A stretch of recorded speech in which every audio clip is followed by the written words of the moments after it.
Hello everyone and welcome. My name is Ciara Hackett and I'm an academic here in the School of Law. I'm also the SWAN Champion and my role here is to promote gender equality in the Academy. Today we're speaking about corporate governance and board diversity with specific emphasis on gender and sexuality. We're delighted to welcome Karen McShane to LawPod. Karen has many years of experience as a civil engineer and transport planner and currently runs her own consultancy. She is a transport advisor to the Northern Ireland Strategic Investment Board.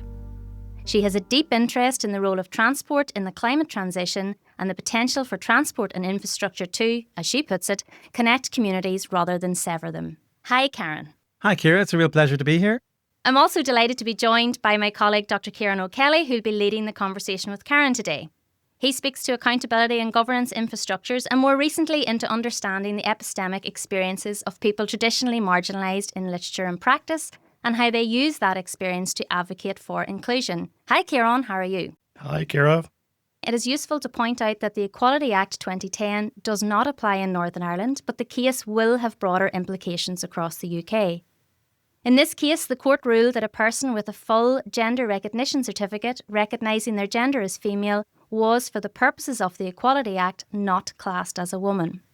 So, while a gender recognition certificate, or GRC, may legally recognise a person's transition for some purposes, and while gender reassignment remains a protected characteristic, other possible avenues to equality and recognition have been withdrawn. Not least, as it was the For Women Scotland case around gender balance in board memberships. But instead of addressing the case directly, we want to focus today to questions around the value of diversity and the experience of diversity on boards. Diversity as an experience and as part of an organisation's culture seems to be forgotten when we focus on how classes of person should be delineated before EDI policies are applied. Ciaràn, over to you then. Thanks very much, Ciara. It's all very interesting, and we are speaking at an interesting moment. For context, we're speaking a few weeks after the For Women Scotland judgment, in the midst of Northern Ireland policymakers starting to respond to the judgment. I suppose before we start talking about the experience of diversity and diversity as an experience, Karen, can we talk about the case and hear your response to the case? Well, I'm not an expert from a legal point of view, but what I can tell you about is the sector. In particular the trans sector, and how that definition has really hit hard within the community. We're finding that people are extremely nervous. We had seen an increase in people seeking counselling. They have no direction as to where they think that they need to go for their own particular futures, and they really feel very intimidated by the decision. So the Supreme Court in the decision almost pretty much articulated as quite semantic. They were talking about consistency of wording within the law.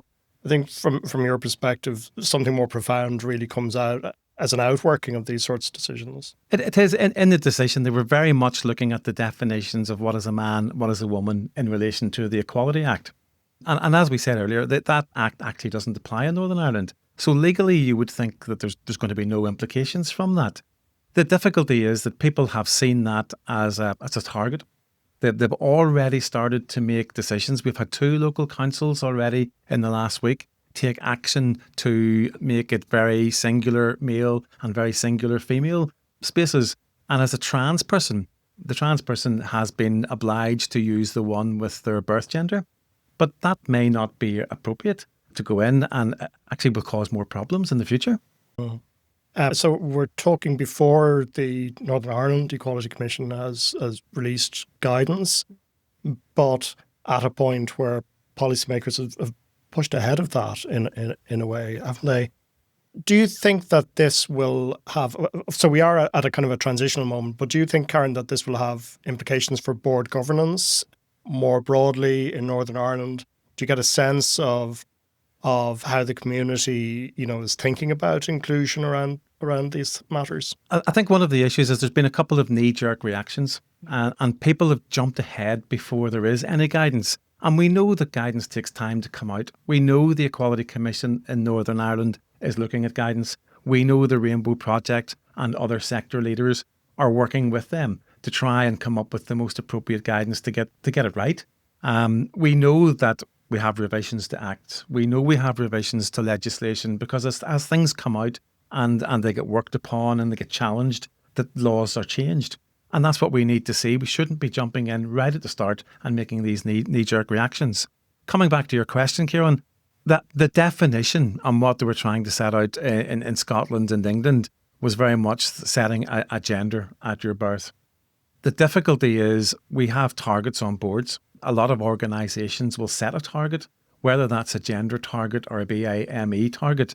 And what they're trying to do is to make sure that they've got a diverse representation of their members, if it's a membership organisation, or of their customers, so that they have an understanding of what is going to drive their organisation to make it really effective within that particular sector that they're working.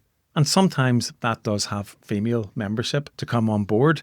And if this definition was to be strictly enforced, what do I classify myself as on the board? Do I still get classified as a female?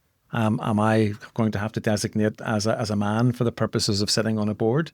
And for me, that's not the view or the opinion that I bring to a board. I bring my own female personality and my experience onto that particular board. Thanks very much, Karen. Ciara, the UK Corporate Governance Code as it stands, you gave us a bit of a descriptor about how it characterises diversity. Does it go into what diversity means very much? Not particularly. Anything that has been discussed around diversity has come subsequent to the code. So, for example, you have the Walker Review that talked about gender diversity more broadly speaking, and it came out in 2009, 2011 it reported on. And at that time, it suggested that there should be 25% of females on board. So it's a very narrow construction of what gender diversity actually is. Again, that's maybe in keeping with the types of conversations that were being had in corporate governance literature at that time, and we're maybe only now seeing more diverse and more plurality of voices coming into the field. Later conversations around diversity within corporate governance have focused more on race than they have on gender. So there still is very much a gap, both in the regulations and the construction of reports and so on around the regulations and the codes, about what diversity might mean going forward. And this is something that I think is ripe for a lot of discussion, even at grassroots level, and building up then to more, not necessarily regulation, but about more best practice on what should be happening, and even more case studies, because I'm not aware of many case studies that think about gender in a broader format. I don't know, Karen, if maybe you have been involved in that regard. I know that you do a lot of activist work. Yeah, a lot of activism. Even if you think back 10 years ago to the work that McKelvey did in the United States and Canada, a lot of those pieces of research identified that those boards which had the most diverse membership were those boards that performed in the top quartile of performance. And the opposite of that was true. Those that were very singular in any one particular group were actually performing in the bottom quartile of performance. So from that point of view, there's a real operational point of view as to why we should have these targets and why they should be taken on board. Even locally, people like Hayes Recruitment publish an annual report every year. They're very much looking at the different workforce sectors in different sectors and looking to see what way they're performing and looking into their board levels and trying to find out why are they performing so well or why are they not performing so well. And what we have seen in my particular field as an engineer, when I graduated, 3% of the class were female, 97% male. Today, as we move forward, we're finding now we've got closer to 30%, 35% in our local universities attending that course. But that's taken a generation to build that with small incremental changes. And for me, I do believe that having a diverse board actually produces a better solution. It produces better results in what we're trying to do. And we should be trying to achieve these targets as an absolute minimum as opposed to a ceiling level. Yes. So the early literature in this space very much focused on the economic argument or what we would call the business case argument that having greater diversity on boards led to better profit. But later research was like, look, yes, this might be the case, but you need to not be thinking of diversity as a metric to simply increase the bottom line. You need to be thinking about the impact, not only that it has for a field such as engineering, but also the knock-on effect that it may have in society at large. Now, I know, Ciarán, I don't know if you want to come in here with there was some literature carried out by McCann and Wheeler on this space. And I know that maybe the challenge is where places like Norway have introduced a quota on diversity, it has been, the findings from that has been less about how it has increased the bottom line, but more about the knock-on effect it has had outside society. Do you think that's the role for these type of codes, or do you think that's a happy coincidence or a happy input that can come from it, or outworking of it rather? It's an interesting one, isn't it? Because it goes to the heart of, if we look at corporate actors, what are these corporate actors? Are they simply just private arrangements between people in business, or do they have a place in society more broadly? And thus, should they reflect society more broadly?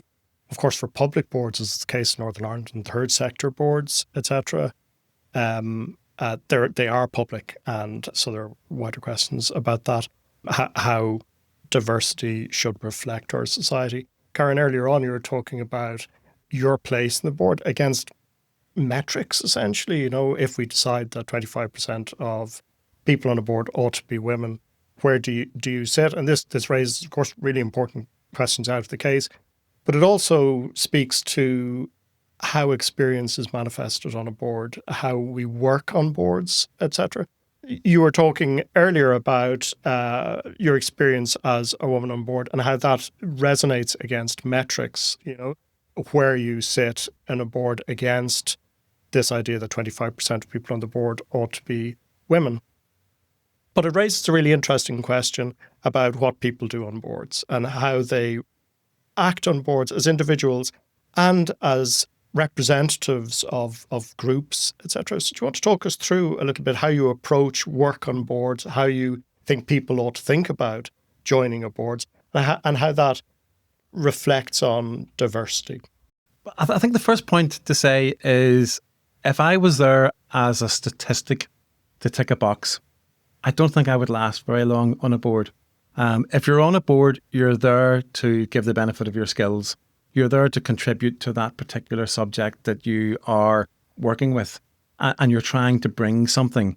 Anybody that is there to tick a box on their CV or to just become a statistic to fill some requirement, I don't think they'll get very much out of that.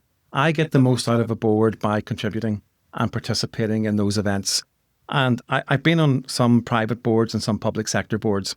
Private boards are quite interesting because the board and their particular council set the requirements as to who should be on that. Yes, taking cognizance of the legal requirements, but they set the cognizance of what they're looking for in the board. And one of the things that we all do each year when we have a call for new board members is we look at the skill sets. And we look around that table to look at the particular experiences that people have. And we look at the workload or the projects that we're working on. And we try to fit that with a balance. And then we'll come up and say, we need somebody with a particular skill set. So let's target that in our advertisement for board members so that we can complete that rounded experience around that table. And the reason we do that is we know that we have a number of different projects that we have to work on. And what we want to do is to make sure that we've got that broad experience to bring that on board. I think that's important to set those guidelines down whenever you're trying to work out what you're trying to achieve. And for me, the boards that I have really enjoyed and been most successful are those ones that are managed very well. Do you think that it's fair to say that there's a trade-off or a tension between inclusion and capability with board members or with recruitment onto boards? That's a difficult question. I've been very lucky in that the boards that I've sat on, we have found the right people who have added value and brought something to that. I have no doubt that there are some boards who are taking somebody perhaps from a BAME background or somebody from a female background just to complete that requirement. But I would suggest that those people won't stay very long because they'll feel that they're not contributing to the organisation. I really do believe that in particular in Northern Ireland, we've got some really good companies. We've got some really good boards. And looking at that board representation and some of the people that serve on it, we're quite lucky with some of the boards that we have. Does it speak to pipeline as well? Pipeline is so important. If you want to bring somebody onto the board or in some cases onto a council level in an organisation, you're picking from the people who are involved in that organisation quite often. And if you haven't got that pipeline of people coming through and learning about the organisation learning about the qualities, learning about your legislation, they will struggle to survive on that board. So having that pipeline of people coming through, I think, is a significant factor on the success of somebody coming on board. I think for both Ciara and I as corporate governance scholars, one of the things that we might forget at times is that corporate governance is, of course, focused in its formal sense on the board. But it's just like you said with engineering. If you want to increase diversity in engineering, you need to start at GCSE level, because you need to make people understand that struggling with maths is not the same as being poor with maths. You need to understand that the classroom environment itself has to be welcoming and kind to everybody, and that will lead to your throughputs and your pipeline all the way up. I think for us as corporate governance scholars, perhaps we need to be quite careful to understand there are formal requirements about boards, but for the boards to fulfill those requirements, you need a whole organisation approach, indeed a whole society approach. I quite agree. Engineering, STEM, science, technology, engineering and maths is quite important. And we have started on an educational programme with school children. So you bring 10, 11-year-olds in from primary school when they've just finished some of their exams. You get them to build a bridge and they walk over this bridge. And all we're trying to do is get them interested in the mathematical elements and the engineering attributes of that. They then progress through into their GCSE and A-levels, and you're trying to encourage them to do a mathematical-based subject so that they've got an understanding of how things work. But that's starting right down at primary school level to get that interest. There's no point in going to somebody when they've done 3 A-levels in 3 particular subjects that don't get them into a university course to study a particular subject. We have to get that stuff early. And it's exactly the same on the board. You're educating people from an early stage. You're getting them interested in the work that board is doing, and you're trying to encourage them to come on board and be involved in the organisation, so that when there is a call for a board members to come on board, that they've got that experience and knowledge of what they're trying to get themselves into. Yeah, and I think maybe in addition to us needing to think about that pipeline, we probably do keep needing to remind ourselves that corporate governance is a journey. It's not simply that tick box exercise, it's a journey to betterment on boards. And I wonder, in your time, I probably should have clarified at the start, how long have you been sitting on boards, and have you noticed a change in how organisations are approaching the structure of boards in that time frame? That's a good memory question. I genuinely can't remember. I've sat on my particular institution. I was the Northern Ireland chair in 2015, which was also the year that I transitioned. Right. And I had wonderful support from my particular institution to do that. And I was involved at council level as the chair of the Northern Ireland region.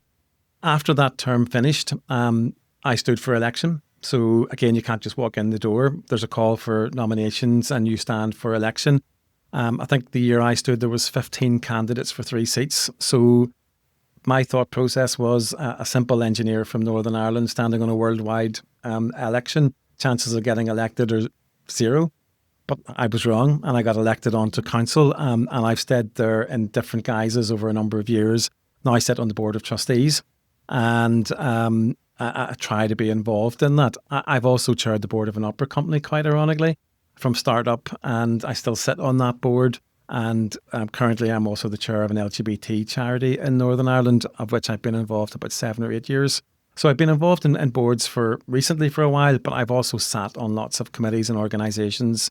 I think the Institution of Civil Engineers, I sat on their committee for 25 years in different guises and different times. So I've seen a lot. I've learned a lot.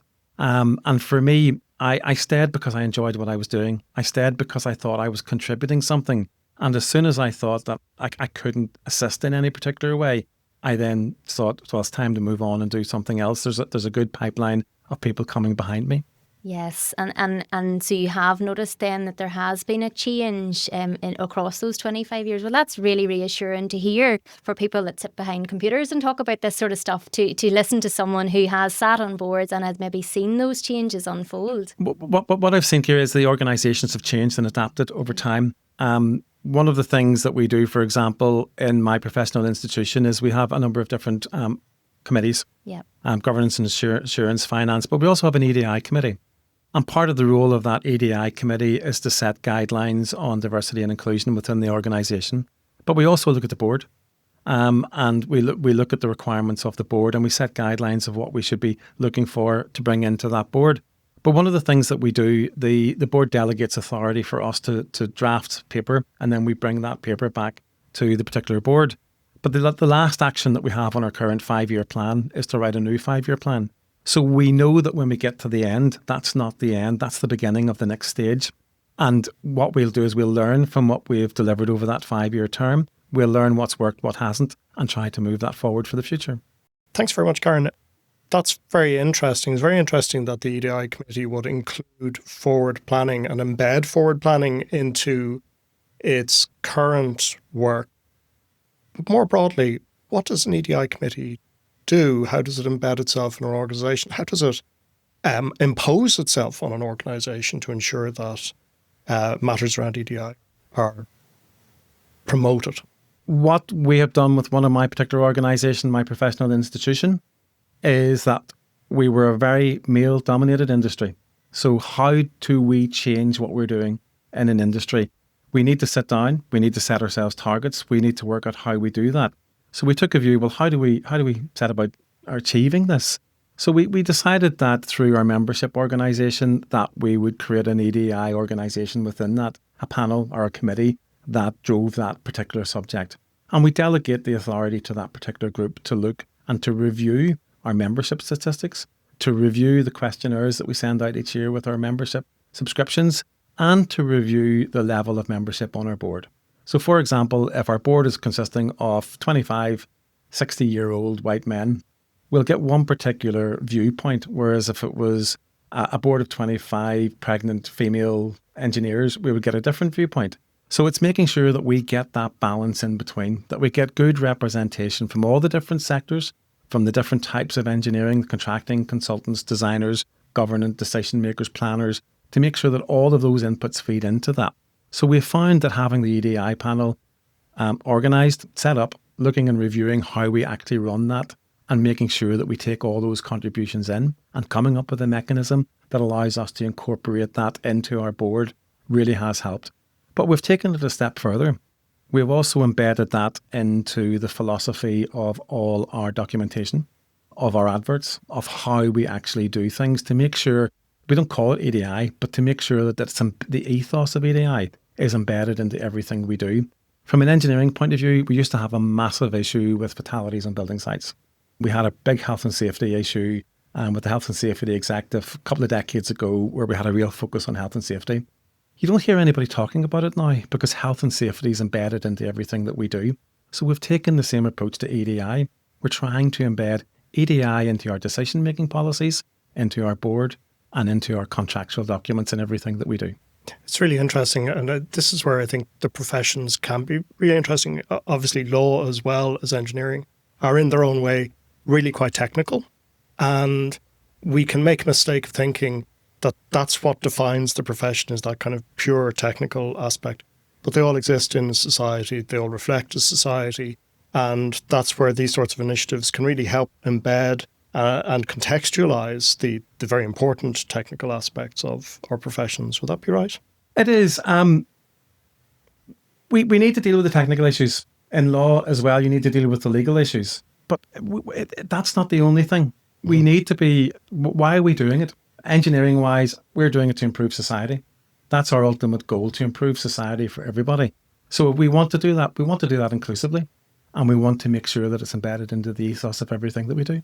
Yeah, so it's for us, you could imagine access to justice playing exactly the same role. Yeah, so what I was going to say, as you were talking there and you mentioned that EDI was a political, like a buzzword nearly, and it has become increasingly political over the last couple of months. So I was wondering, how do you manage to empower through your EDI policies at grassroots level so that people that are just entering an organisation or thinking about entering an organisation look at that and look at your plan and think, wow, I want to be a part of this. So maybe to reframe in a different way, how do you make it from the bottom up rather than from the top down in an organisation? I'm going to use the expression, if you can't see it, you can't be it. So we need our role models. We need our leaders. And we need to make sure that that leadership team is diverse. We need to be able to project to show that you can achieve this level. you can achieve this level within an organisation. And for me, that brings in what we talked about earlier, the pipeline. It's having the appropriate qualifications, access to those appropriate qualifications, access to training, access to education, and continuing to make sure that people have those facilities in place to allow them to proceed through an organisation and to get to that top level. Yeah, it sounds that it's a lovely organisation to work for, because it sounds as though people are not just there for their technical acumen, but rather they're there because of who they are and what they, as people, as opposed to as engineers, can offer the organisation. So I think that really comes across when you're talking about it. So it sounds like a brilliant initiative, and it's lovely to hear about.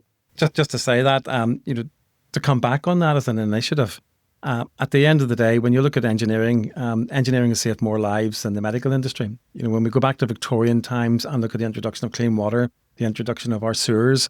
So we are trying to improve society in the way that we are. From a legal point of view, you guys are doing exactly the same thing. You're making sure that we have the conditions in place to be able to do our jobs, to be able to fulfill and move forward.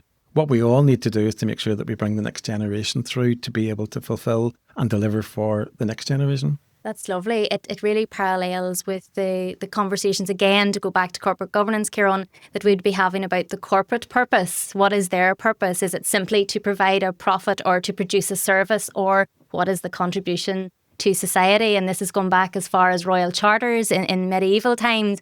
What is that social element of the corporation? But I think it sounds as though engineering is maybe ahead of the curve on that one. It's a very interesting tension. Maybe one of the things, certainly with the corporate purpose, that you have to remember is because there's a tension, it doesn't mean we have to solve it. Maybe tensions between, for instance, private interest and a public embeddedness just are going to be there. And it's the job of people living and experiencing those tensions that helps navigate them. We don't have to solve them, we just have to live them. Coming back to that, I want to just go back on something you said a little while ago, Karen, about being a person from Northern Ireland who was up against hundreds of others in a worldwide organisation and succeeding and being elected. What do you think are the conditions for ambition, and for being an ambitious person? Do you think it's purely personal? Do you think it's on us to be ambitious? In a sense, how should we talk to our students about ambition and how that trades off against feeling welcome, feeling entitled to put yourself forward? I'm always of the opinion, don't be afraid to have a go. If you think you can add value, go for it. Have a go. But the other issue is we're a very modest society. A lot of us will get on and do our studying. We'll do our day's work when we start to work, and you'll plod through the processes every day. So as a peer, don't be afraid to tap somebody on the shoulder and say, Ciara, Conor, you'd be really good at doing that. Why don't you put yourself forward to do this? My particular experience, they were looking for a Northern Ireland representative. And I said, I'll go for the Northern Ireland representative because it'll be a nice little number. I know what happens. And my response was, sorry, you're too late. Somebody else has put their name forward already. So we've already submitted that candidate for Northern Ireland. But why don't you stand in the national election and go forward? And it was that tap on the shoulder that encouraged me. Well, if you think that I'm actually capable of doing this, then I will have a go. And I think I have something to add. I've got good experience in particular sectors. I think I can do something that will help. When you do get there, there's no such thing as a bad question, and there's no such thing as a wrong initiative.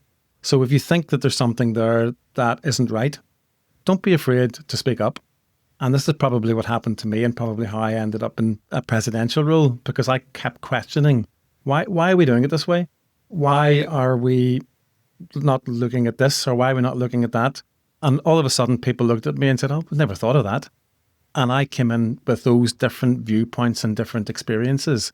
And I kept going because I thought I was adding value. So my advice to a young person coming forward is learn your particular skill set and apply it. Don't sit on your hands. If you're going to something, whether that's a conference, a training event, a workplace event, be the person that asks that question. Stand up, and if something is there that you don't agree with, ask why and find out, because it will make a change in the future. Yeah, and if somebody comes along and says, you should do this, you might be good at it, listen to them. And indeed, someday you'll be that person saying it to somebody else, so it's about welcoming on the next generation as well. That's really lovely. Do you think that it's been easier than you expected in engineering to see change and drive for change? Do you think engineering is kind of ripe for change at the moment you arrived in? Or has it been a relatively conservative profession, not in the sense of people perhaps objecting to diversity, but in the sense of people needing to be reminded that change is necessary? If you look back over the statistics, our first presidents in the first 40, 50 years in lots of our professional institutions were male. Our boards were male. When you look through the archives of many organisations and corporations here in Northern Ireland, there's very few references to anybody other than males within those records. And I just got to a stage where when I attended university, I looked at the minority of people in that classroom. There were people from overseas, people from a BAME background, and people from a female gender. And they were very low numbers. And I just thought at that time that it was a very closed organisation, and it has taken 40 years to see how continuing to ask questions, to continue to look at how we can make a difference, that we've actually started to see statistics being embedded into key performance indicators. We've seen statistics being embedded into levels of different sectors within our boards and our organisations, and it's been a very gradual change. I have to say, we never hit a wall against any recommendations for change. When we explained why we thought we needed change, it was welcomed with open arms. And I'll give you a little example of something that I seen a few years ago. We were doing a study of lighting on a project, walking home at night. And we used some AI technology with virtual reality headsets. And we put the headsets on and we watched a man walk from point A to point B across an open space. And the man walked in a straight line, looking ahead all the time, and the AI picked up his eye patterns and where he was going and his speed. We put it on a lady, and the lady walked from the same point to the same destination, but the whole way across, her eye movement was left, right, behind, paused, looking behind her, forward, and took a slightly different approach to coming forward. And for me, that said, everybody's an individual. Genders are different. Everybody thinks differently, and we all move and think in different ways. So the more that we can do to encourage those people with different thought processes to come on board, we will really then have an opportunity to be providing inclusive designs, inclusive solutions, and inclusive projects that will be welcoming for everybody in the future. It's interesting. So the ethos of inclusivity includes making people visible as they literally move through the world, in this case. Exactly. And that's what we have to do. We as designers, as professionals, whether that's a lawyer looking at the legal aspects or myself as a designer from an engineering point of view, we have to think about everybody. And we have to be looking at inclusive design in our projects. And what we're doing is we're just taking that a step further into our structures of governance, into our boards, into our councils, and making sure that we're bringing that inclusive thinking into those organisations. That's fantastic. And that's a great example, even to hear the AI and the virtual reality, that's really profound.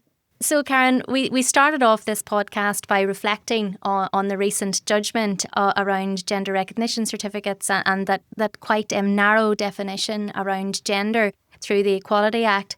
And in light of also what is happening in the US and with the latest Trump government talking about EDI or DEI as he calls it, principles, what are your thoughts on the future? And do you have any optimism for future progression around EDI initiatives? Or do you think perhaps we are at a crucial point on how we think, understand and promote EDI in our everyday lives? That's a really interesting question. I think we're at a crossroads. I do believe the Windsor Protocol here in Northern Ireland, Article 2, does protect those characteristics. And the Equality Act, the ruling on the Equality Act, they were quite specific that it should not affect the Gender Recognition Act.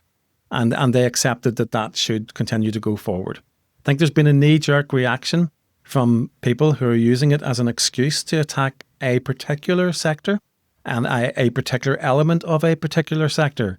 And I certainly feel that any diminution of rights of trans people in the LGBT sector will only lead to the diminution of rights for all people in that sector.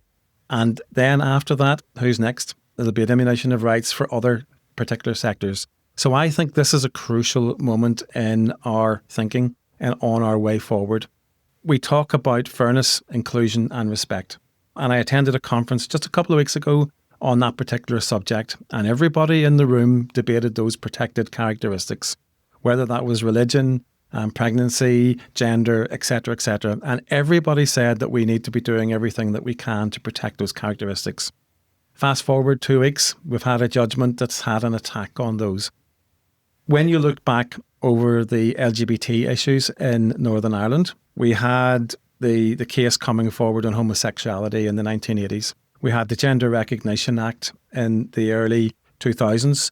We've had the Equality Act in 2010 that didn't apply here, but we had other acts coming forward. We had equal marriage coming forward a few years ago. We had the ban on giving blood by people who were from the gay sector. All of those have changed. They all took time. They were all a challenge at that particular time. They were all an attack on one particular group. This is just another element in that story. We've got through the rest of those issues. We will get through this. To get through this, we need the support of the people around us. We need the support of good governance boards. We need people to make the right decisions and to make those inclusive decisions for society. That's fantastic. Thank you so much. And I think this is maybe a good time to say thank you so much, Karen, for all your contributions here today. That has been really enlightening, not just your own experiences, but also speaking to your sector and the grassroots sort of work that you're doing. So thank you so much for coming to us today and speaking to us. Ciarán, have you anything to say? No, just to reiterate that it's very, very interesting to hear, in a way, how making diversity ordinary and bringing it into the mainstream of how organisations are structured in every respect is so important. So I found that fascinating. Thank you very much. It's been a real pleasure to join both of you. Thank you very much for inviting me.